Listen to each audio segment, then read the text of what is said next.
Hello dear friends, तो मैं हूं आरती। संस्कृति आईएएस यूट्यूब चैनल पे आप सभी का स्वागत है। मैं हाजिर हूं एक नए विषय को लेकर के। आज का टॉपिक हमारा बहुत महत्वपूर्ण है। ये न्यूज़ हमारी है महाराष्ट्र पुणे से। वहां पर एक जो है खतरनाक बीमारी फैल रही है, जिसकी चपेट में अभी तक 26 लोग जो है आ चुके हैं।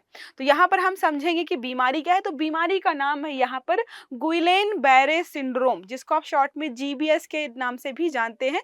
तो इसके सारे सिम्टम्स देखेंगे कि ये कैसे फैलता है, इसके साइड इफेक्ट्स या इसके प्रभाव क्या होते हैं, साथ में क्या कोई इसका इलाज संभव है, क्योंकि ये बीमारी जो है बहुत खतरनाक और यूनिक प्रकार की है। तो इस बीमारी के बारे में हम सारे तथ्यों को यहाँ पर समझने वाले हैं। तो पुणे में गुइलेन बैरे सिंड्रोम का अब जो है आतंक फैला हुआ है। मतलब एक साथ अचानक से 26 लोग प्रभावित हो गए हैं। तो इसका मतलब है कि आतंक तो फैला हुआ है। एक दो लोग जब जो इस किसी भी बीमारी से जो है प्रभावित होते हैं तो लगता है कि ठीक है, मैनेज हो जाएगा, लेकिन यहाँ पे जो है ये बीमारी लगातार फैल रही है। तो महाराष्ट्र के पुणे में एक नई बीमारी के कारण चिंता का माहौल बन गया, जिसमें अब तक 26 लोग प्रभावित हो चुके हैं। इस स्थिति को देखते हुए स्वास्थ्य विभाग जो है सक्रिय हो गया है। वैसे स्वास्थ्य विभाग ने यहाँ पर कुछ चीजें ऐसी बोली हैं कि ये ठीक है, मतलब बहुत ज्यादा गंभीर बीमारी नहीं है और ये जो है ठीक भी हो सकती है, लेकिन कई मामलों में ऐसा होता है कि इस बीमारी के चलते व्यक्ति को लकवा मार जाता है। और आपको पता है कि लकवा जो है कितनी गंभीर और खतरनाक बीमारी होती है। उसमें व्यक्ति का जो है शरीर पूरा या फिर जो है शरीर का कोई पोर्शन जो है काम करना बंद कर देता है। व्यक्ति चलना फिरना जो है उसके लिए असंभव हो जाता है। कई बार जो है व्यक्ति के फेस में लकवा चला जाता है, लकवा मार जाता है, तो व्यक्ति जो है बोलने में भी जो है असमर्थ हो जाता है। तो बहुत सारे सिम्टम्स वगैरह आपने लगातार आसपास जो है लकवा के बहुत सारे केसेस देखे भी होंगे, आई होप। तो वही सारी चीजें हैं जो यहाँ पर भी होती हैं। ये बीमारी कहाँ से शुरू होती है, कैसे फैलती है, वो देख लेते हैं। तो गुइलेन बैरे सिंड्रोम जो है एक दुर्लभ न्यूरोलॉजिकल बीमारी है। आपको पता है, जब भी किसी व्यक्ति को लकवा मारता है, किसी का हाथ काम करना बंद कर दिया, किसी का पैर काम करना बंद कर दिया, या जो भी पोर्शन में लकवा मारता है, इसका मतलब होता है कि ब्रेन हमारा जो है वहां पर मैसेज भेज नहीं पा रहा, जिसकी वजह से वो हमारा बॉडी पार्ट जो है काम नहीं कर पाता है ठीक से। ठीक है, जिसमें शरीर की इम्यून सिस्टम गलती से नसों पर जो है हमला करती है। यह बीमारी आमतौर पर एक वायरल संक्रमण है, जैसे फ्लू, गैस्ट्रोइंटेस्टाइनल इन्फेक्शन या फिर जो है जिंक वायरस के माध्यम से जो है उत्पन्न होता है।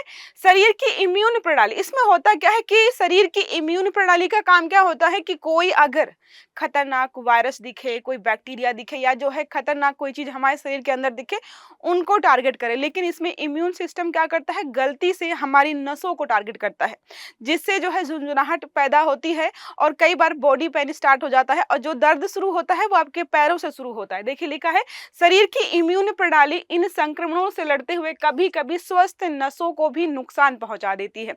जीबीएस का असर शरीर की मांसपेशियों और नसों पर पड़ता है, जिससे व्यक्ति को कमजोरी, सुस्ती और संवेदनशीलता की समस्या हो सकती है। तो ये सारे जो है सिम्टम्स होते हैं, जिससे जो है व्यक्ति को पता चलता है कि शायद जो है वो व्यक्ति इस बीमारी से जो है ग्रसित हो गया है। अब बात करें यहाँ पर कि लक्षण क्या है, तो लक्षण हमने देखे, कमजोरी महसूस होगी, थकान महसूस होगी, झुंझुनाहट होगी, किसी बॉडी पार्ट में दर्द होना शुरू हो जाएगा। ये सारे जो है इसके शुरुआती लक्षण होते हैं। शुरुआत में हाथ पैर में जो है कमजोरी और शून्यता या शून्यपन, जिसको आप बोलते हो कि पैर हाथ पैर जो है कुछ फील नहीं हो रहा, उसको हम शून्यता या शून्यपन कहते हैं, महसूस होता है। मांसपेशियों में कमजोरी, चलने में व्यक्ति को कठिनाई होती है।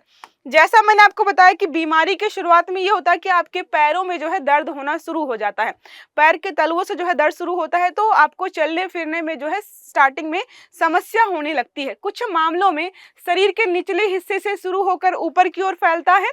गंभीर स्थिति में व्यक्ति को सांस लेने में कठिनाई होती है और लकवा भी हो सकता है।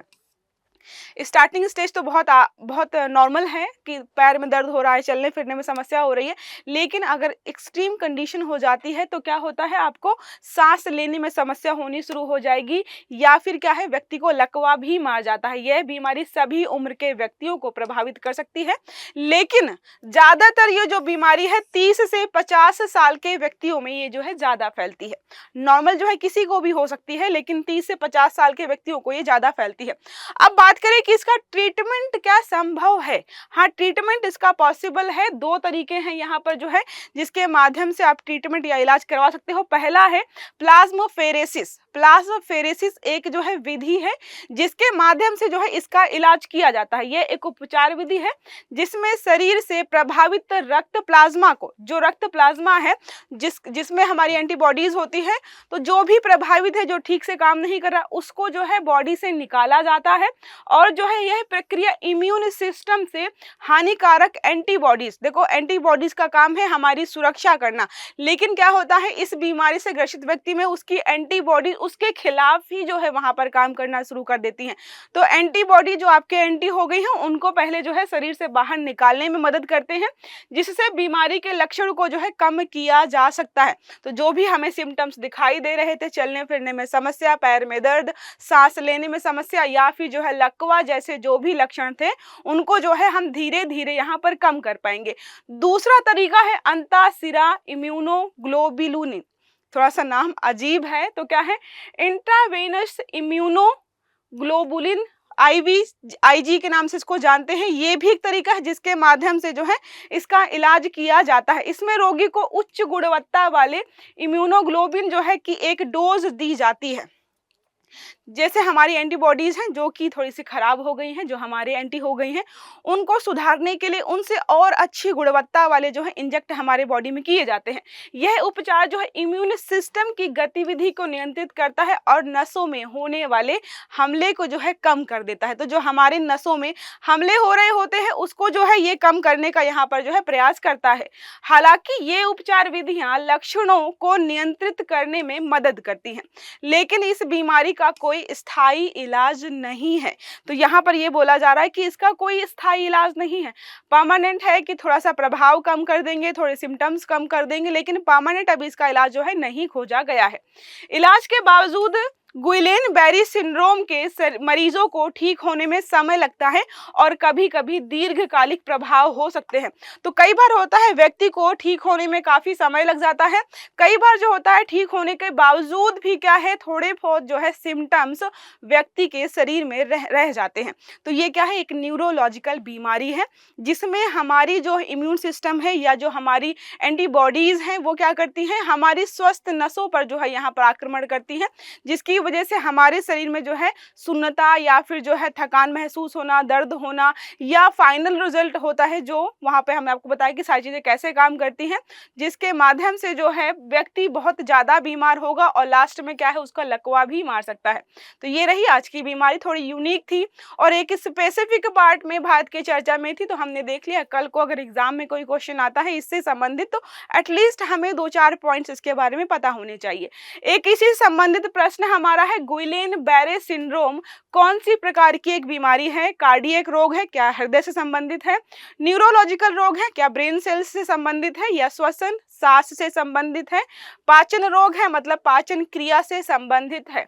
तो आपको जो भी लग रहा है कि इसमें सही विकल्प होने वाला है उसको जो है आपको कमेंट बॉक्स में बताना है। बहुत छोटा सा आर्टिकल था जिसमें जो है कुछ इंपॉर्टेंट पॉइंट्स हमने जो है अच्छे से पढ़ा दिए हैं।